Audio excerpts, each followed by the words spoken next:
የተወደዳችሁ የክርስቶስ ቤተሰቦች እንደምን ከረማችሁ? እንደምን ሰነበታችሁ?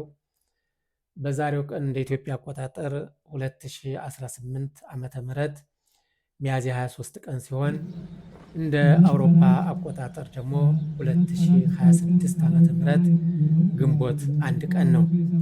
በቅድስት ሀገር እስራኤል የሚገኙ የኢትዮጵያ ኦርቶዶክስ ተዋሕዶ ልጆች ምዕመናንና ምዕመናት እንዲሁም ሊቃውንተ ቤተክርስቲያን ከኢየሩሳሌም 45 ኪሎ ሜትር በቅርብ ርቀት የሚገኝ ልዩ ከተማ ሉድ ከተማ እየተባለ የሚጠራው ቦታ ላይ እንገኛለን።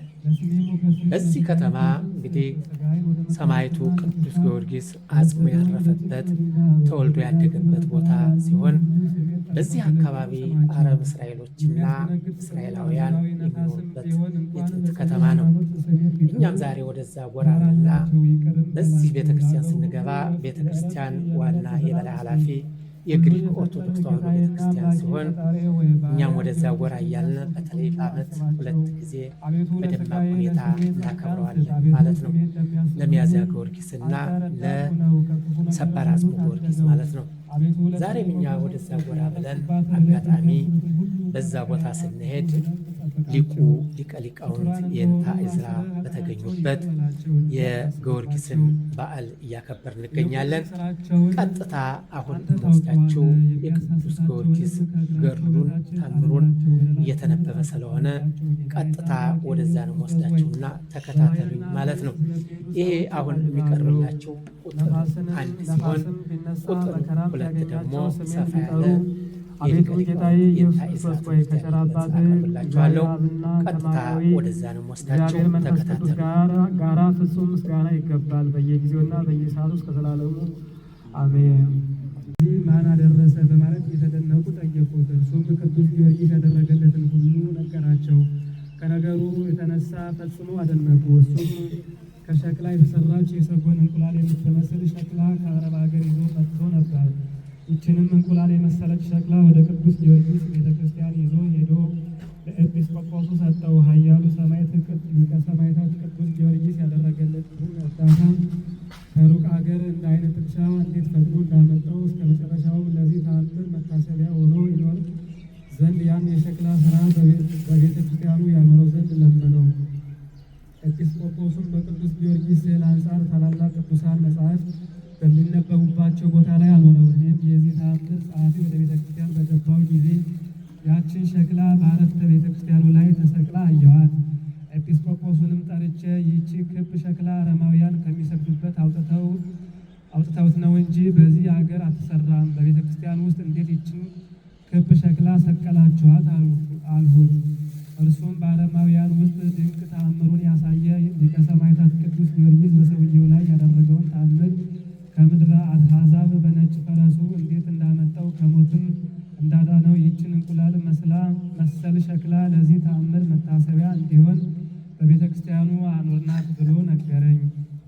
እኔም ይህንን በሰማው ጊዜ በሁላቸው ቅዱሳን ላይ አድሮ ድንቅ ሥራውን የሚገልጽ እግዚአብሔርን አመሰገኑ። የተወደደ ፍጡነ ረድኤት ሊቀ ሰማዕታት ገባሬ ተአምር ቅዱስ ጊዮርጊስ በረከቱ ረድኤቱ ከሁላችን ጋር ትሁን ለዘላለሙ አሜን።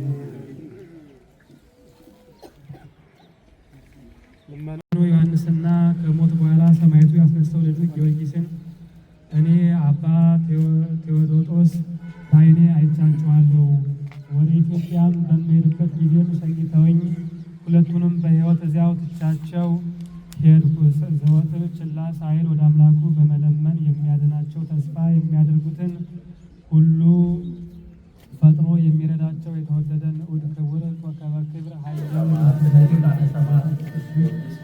ዓመታዊ ክብረ በዓሉ ከስፍራው ክብር ጋር ባበረ በዕለተ ቀኑ ሳይገባን እንዲገባን እንዲገባን አድርጎ ያደረሰን አምላክ የተመሰገነ ይሁን። በልዳው ጊዮርጊስ ሉድ ሀገር እስራኤል አሁን ካለንባት መካነ መቃብሩ ሲሆነ እስራኤላዊ ፍልስጤማዊ አገር ያለው ዜግነት ነው። ቤተልሔም የይሁዳ ምድር ነው። ቤተልሔም በይሁዳ ተወለደ። ይሁዳ ዕብራውያን እስራኤል የሚለው አንድ ነው። ኢትዮጵያና ኤርትራ አንድ እና የቅዱስ ቅዱስ እስራኤላዊ ዘነፍስ ለጌታችን ለመድኃኒታችን ለኢየሱስ ክርስቶስ ለፈጠረን ላዳነን እውነት ጽድቅ መንግሥተ ሥላሴን በእምነት በእውቀት በመንፈስ በታላቅ ሊቃነ ሰማዕት ጀግናይ መንፈስ አርበኛ የድል ምስጢር ድል አድርጎ ክብረ መቃብሩ ከዚህ ሆኖ አድሎን ከመቃብሩ ሕያው ብርቱ ምልጃ ሰፊ ቃል ኪዳን የሕይወት ኃይል በሚሞላ መቃብሩ ስንገኝ አንድ ነገር ልናስብ የሚገባ በታሪክ ልንተርከው ብቻ ያለ ዛሬም በእኛ ላይ እንዲሰራ በተለይ ኢትዮጵያ አሁን ላለችበት ሁኔታ ደስ ስለማይል ምክንያቱም የኢትዮጵያ ፍጻሜ መዓት የትውልድ ጠረጋ ከሳልሳዊው ቴዎድሮስ ንጉሳዊ አገዛዝ በፊት አሁን ያለው መንግስት መንገድ ጠራጊ ነው። ይሄም መንገድ ጠራጊ በመንገዱ ያለውን ስለሚጠብቅ የሰማዕቱን ቅዱስ ጊዮርጊስ አምላክ በአድዋው ድል ምስጢርና ክብር ኃይልና መንፈስ ዛሬም ትውልዱ ስመ እግዚአብሔርን እየጠራ በንስሐ ፍሬ አባቶችን ቀንደ መለከት እየነፉ ታቦት ይዘው ልክ የኢያሪኮን ቅጥር ግንብ እስራኤል ድል እንዳደረጉ ዛሬም ይሄንን ክፉ መንግስትና አገዛዝ ድል ማድረግ ሲገባነ በዘፈንና በዘፋኝነት ጩኸት እየሆነ ያለውን እያያችሁ ደስ አይልም። እኛ በነፃነትና በሰላም ምድር ነው ያለ ነው። እውነት ለወገናችን ካሰብን እውነት ወገናዊነት ስሜት ካለን በዕለተ ቀኑ በሰማዕቱ ቅዱስ ጊዮርጊስ ስም ውጭ እንውጣና አባቶች እየመሩን ማለት ነው ሳሉ ሳይሄዱ እግዚኦ እንበል ለኢትዮጵያ። እዛም ያሉት ወገኖቻችሁ በጮት እንግዲህ ልግለጠው በቴዎድሮስ ካሳሁን ነው የሚባለው ዘፋኝ ጦስ እየሆነ ያለውና የሚሆነው እያያችሁ በዘፈንና በዘፋኝነት ምክንያት ኢትዮጵያ የክብር ድል ምስጢር ኃይል የላት። አስፈላጊ ሆኖ ከተገኘ በንስሐ ፍሬና ብሔራዊ ንስሐና ሕዝበ ኢትዮጵያ በሙሉ ምድር አባቶች እየመሩ ቀንደ መለከት እየነፉ ሕዝበ እስራኤል ከግብፅ ሲወጡ በድል ኃይል በማይመጣጠን በድል ኃይል እግዚአብሔር ያሸነፈበትን የሰማዕቱን ቅዱስ ጊዮርጊስ ድል ኃይል ስም አጠራር የእግዚአብሔርን ስም የሚጠራ ሁሉ ይድናል ነው የሚለው። በዚህ መልኩ እንዲድኑ የእግዚአብሔር ማዳን እንዲገለጥ፣ አለበለዚያ ግን እየሆነ ያለውና የሚሆነው እዚህ ብንል ዝም ብንል እውነተኛ ኢትዮጵያዊነት ልጅነት ክብር አይደለም። ወይም የሰማዕቱ ቅዱስ ጊዮርጊስ ልጅነት የሰማዕቱ በረከት ቃል ኪዳን መቃነ መቃብሩ ድረስ መጠን ሰማዕተ ሞት ዝክሩን ስናስብ ምንድነው የተሞላ ነው? ምንድነው የተረዳ ነው? እና በዚህ ጊዜ እንደ አንድ አፍ ተናጋሪ እንደ አንድ ልብ መስካሪ ሆነን ወንድማችን ካሜራማኑ ሀብታሙ ሌሎች ወንድሞቹ ጋር አብሩ ይሄ ሰፊ ፕሮግራም ተይዞለት አውድ ተሰጥቶት ስለ ኢትዮጵያ ልናለቅስ ስለ ኢትዮጵያ ሕዝቡ ስሜታዊ ሆኖ የሚማገደው አጠቃላይ አሁን ባለው ሁኔታ በኢትዮጵያ ብቻ አለ በመላው ዓለምም እየሆነ የኢትዮጵያ መዓት በደቡብ አፍሪካውን እየሆነ ያለው የኢትዮጵያ መዓት በስደት ያለውን የኢትዮጵያ ልጅነት መዓት አስበን ከኛ በሚጠበቀው አውጣን በሚል በእምነት በእውቀት በመንፈስ በሆነ ቃል አምላከ ሰማዕቱ ቅዱስ ጊዮርጊስን እየጠራን እንሰለፍ እንጂ በከንቱ ጩኸት ይውላችሁ። የህዝብ ጩኸት ከንቱ የህዝብ ጩኸት ቁጥሩ ከብልግና ነው። እግዚአብሔር አይከብርም በጩኸት በዘፈንና በዘፋኝነት። ስለዚህ የቅዱስ ጊዮርጊስ አምላክ ቸሩ እግዚአብሔር በቸርነቱ ይጎብኘን፣ ማስተዋል ይስጠን።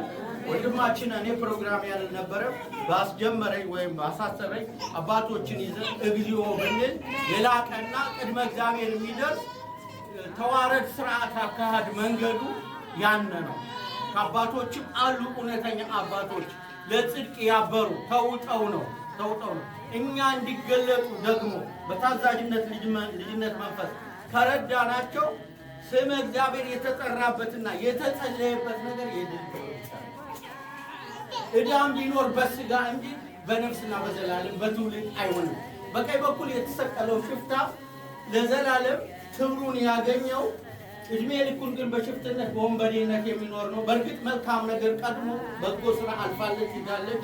አሁንም ኢትዮጵያ ከ50 ዓመት በላይ ተሰቅላለች። ማን ያውርዳት? ከዚህ ስቃይዋ ስቅለቷ እምትወርደው መሐሪው ልጇ ስለ ኃጢአቷ የተሰቀለላት ቤዛ ኩሉ ዓለም መድኃኔዓለምን አስበኝ ማሬ በመንግስት በሚል የእምነት ቃል ስትናገር ይሄን ክፉ መንግስት እንደ ሮሜ መልእክት ምዕራፍ 13 እና የመጀመሪያው ጴጥሮስ ምዕራፍ 2 ቁጥር 13 ከፍጻሜው መልእክት ክፉን መንግስት ለክፉ ትውልድ የሚያመጣ እግዚአብሔር ነው። እሱ ባመጣበት ይነቅለዋል። ከኛ የሚጠበቀውን እንሁን ስላልሆነ ነው፣ እንድንሆን ስላልተፈለገ ነው። እዛ የሚማገደው ሳይፈራ እዚህ በነፃነት ምድር ያለ ነው። ለምን አንድ አይነት ህብረት፣ አንድ አይነት መልክ ቲዮ እስራኤል በእስራኤል ምድር እንደዚህ ለህዝባቸው ጮሁ፣ ድምፅ አሰሙ፣ ደረሱ በሚባል እውነት የእውነተኛ ሰልፍ እንገለጥ።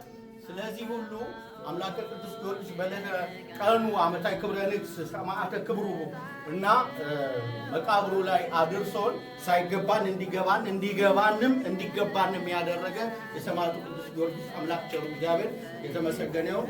እዛ ላይ ሆናችሁ አባቶችን ጠርተን ተናግረን በዚህ ርዕስ በኢትዮጵያ ጉዳይ እኔም ቢሆን እገልጣለሁ። በኢትዮጵያ ጉዳይ በጣም ቅዱሳዊ አድርጌ እገልጣለሁ በቃል እግዚአብሔር። ከዛ እግዚኦ ብንል የሚያዋጣን አንዱና አንዱ አማራጫችን ይሄ ብቻ ነው። አማራጭ የሌለው ብቸኛ ምርጫ መድኃኔዓለም ኢየሱስ በቸርነቱ በማስተዋሉ መንፈስ ይባርከን። በሰማዕቱ ቅዱስ ጊዮርጊስ ኃይል ጸጋ ይባርከን። መልካም የሰማዕቱ ቅዱስ ጊዮርጊስ ውሎ በረከት ይሁንልን።